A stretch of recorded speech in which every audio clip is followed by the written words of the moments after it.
Hi friends, I am Tilak and you are watching Tech Made Be Unique. And So how to type the registered symbol on Google Docs. So I just going to show. First you just want to I just show three methods. So first method is you just type arrow mark, then click all, then close the bracket.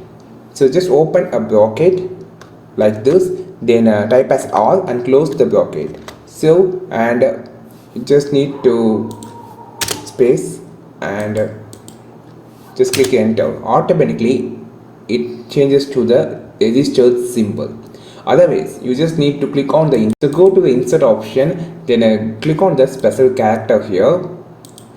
So you just click on the category. In category you can select as a miscellaneous, so just click here. You can see the all symbol here, registered sign. You just click here.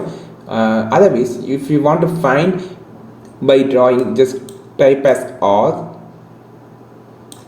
then create a circle around that. You automatically have that symbol here. So by these three methods you can find the registered symbol on the Google Docs. Try this, and if you are new to this channel, make sure to click on subscribe button below. And if you want more content about Google Docs, just follow this channel. We will meet on next video with a super valuable content. This is Tilak signing off from Tech Made Be Unique. Have a wonderful day.